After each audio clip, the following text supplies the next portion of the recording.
Welcome back to the channel, guys, and today we're going to be tackling a few more jobs. Now, I didn't expect the prep on this van to be taking this long, but it turns out that every job, big and small, serves a purpose and really contributes to the finish on the van. Today, we're going to be tackling one of those jobs that often gets overlooked, but if you do it, it will extend the life of your van, and it's going to prove to you why you should never vapor barrier these vans.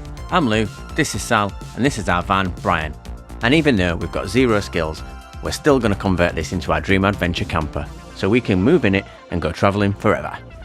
It's been running for a long time and we've got a bit of sun, so it's nice to have the doors open, air this thing out, and let's get into it. So the first thing that we're going to be doing is tackling all of these tiny little holes. When you take your ply lining out, you're left with lots of these little holes like this on the walls.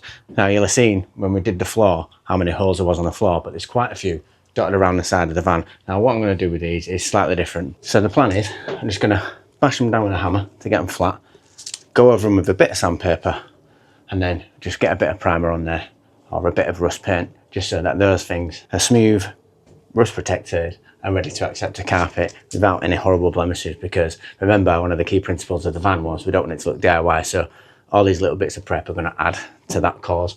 There's a lot of these holes, so I think it's time to put you guys on a time lapse.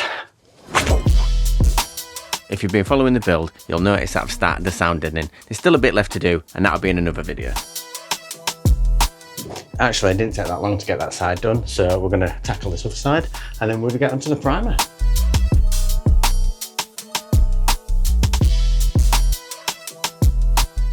So, to some of you watching, you might think that this is a bit of overkill. Doing this stuff means it's going to last longer, look more professional, and if you put your time into the prep, it's like anything, right? If you prep it properly, you'll get a better result. So, doing this, hopefully, stands us in good stead to have a proper quality van at the end of it.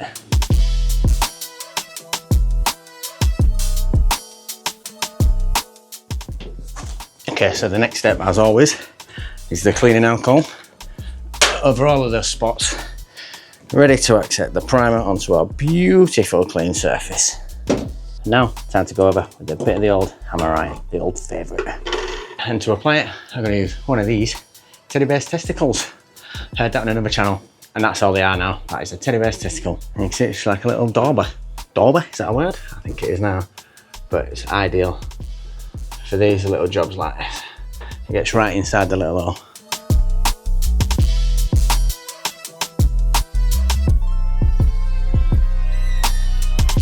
Okay, so these little daubers, whatever, not very expensive. So when they ruin, like this one is, and it starts pulling all the bits off, you can just get another one out and carry on. But so you can see how effective it is at just getting in those little holes and just sealing them off.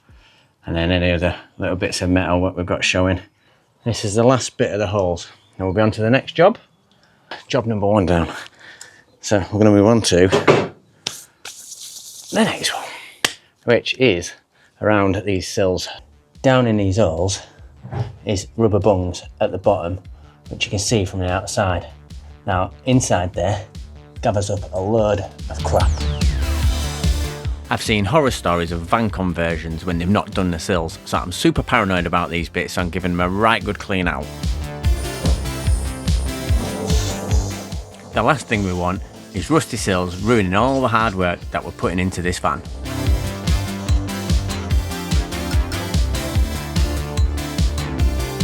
Moisture's gonna get in there and it needs to be able to get out.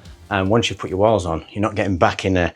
So it's super important that you get this job done as part of your prep. And if I've got time today, I'm gonna tackle the second part of fixing these sills up, which is vital because we wanna try and minimize that water getting in there. So I'll tell you how that gets in there and I'll tell you how we're gonna fix it.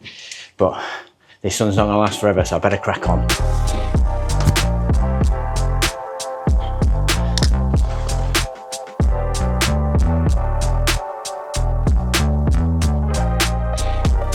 You can already see how much dirt's coming out of these just by pulling out these bungs. So these ones are gonna be a mess.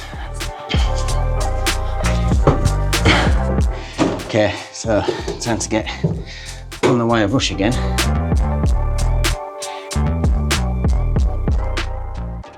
surprisingly not that bad in here. I thought these were going to be so bad because of all the dirt that was coming out, but I think that was just caked on the outside.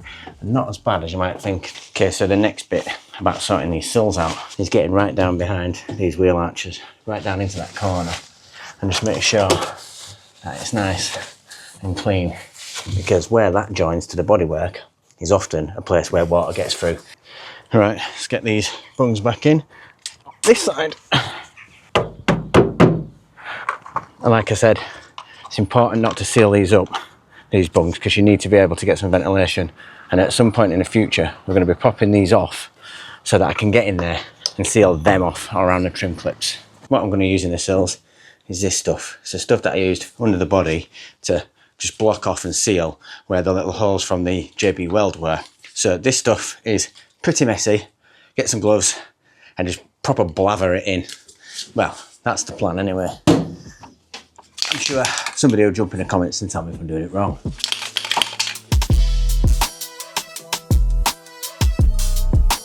And that is now, and you can see, that is nicely sealed off now. Right, okay, that's that bit done. Let's head to the back. Now obviously, there's a lot more at this side to do because it goes all the way down, so hopefully we've got enough of this stuff.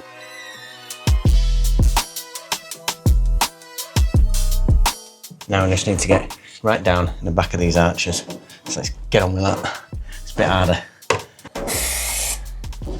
Because obviously we're going to be putting insulation and stuff down there as well, but we just really need to protect against that rust.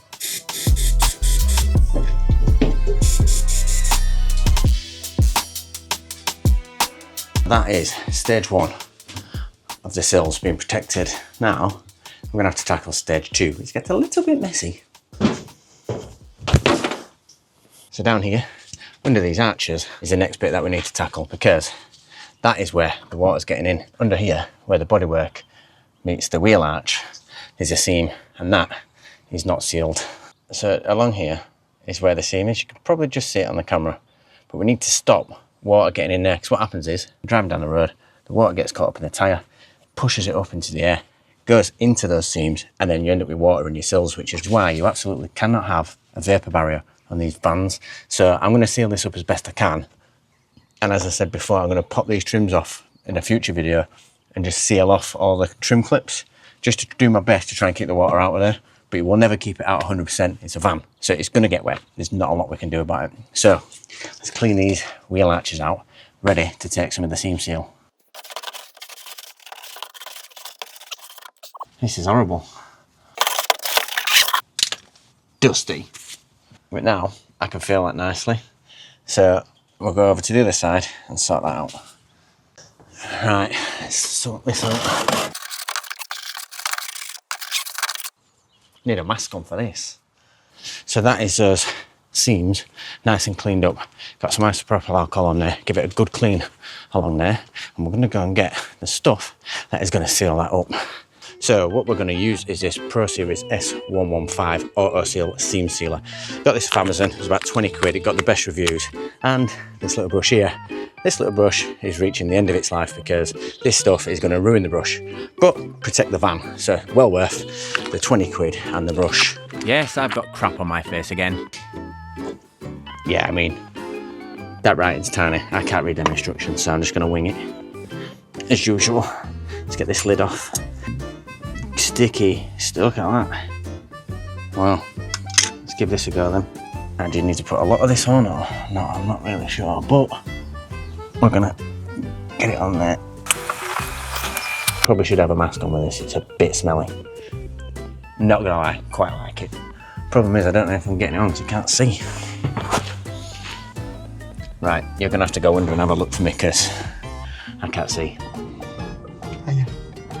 This is the technique at the moment to try and make sure I've got that in. I think I'm in it. I mean, this stuff is sticky and gobby, and is gobby even a word?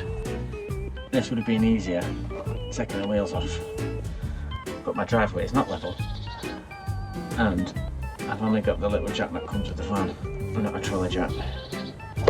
But I think we're getting there, right? This is so awkward. Right, I'm gonna go get the other side done and then I'm gonna come back to you. So that is the seams done. Look at that brush. Now I think probably what's gonna happen is when I've got this van up on a jack and I've got the wheels off, I'm probably gonna go over it again because that was really difficult trying to get on the inside like that.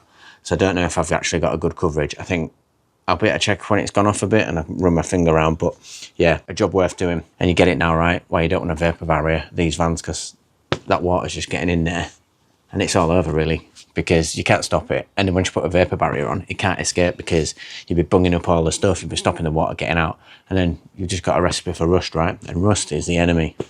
So the prep list is remaining quite big. So I'm gonna write them on the wall so we can tick them off in future videos. Number 1, we've still got to take out the headlining so I can get the parcel tray out and clean that, ready for insulation. And I'm not looking forward to that, to be honest. Number 2, we need to finish the sound deadening in the door. We need to fix the pins on the outside because we need to figure out what we're going to do with those, because once we've got stuff on the wall, we're not getting back to them. And I still haven't fully decided what we're going to do with that, guys. So, you know, feel free to chip in when we've done that stuff. We need to get the windows and the fans in. So this will be the last window I put in, hence why that's where the to-do list is. We're putting a window in the side door window, back door window, fan, going just there obviously, and number 4, skylight. Oh, tell you what we've got to do. I don't know if it should be in this section or this section, reverse camera. Because that feels like an easy job, right? So we should probably box that off. And that will keep me going for a couple of weeks.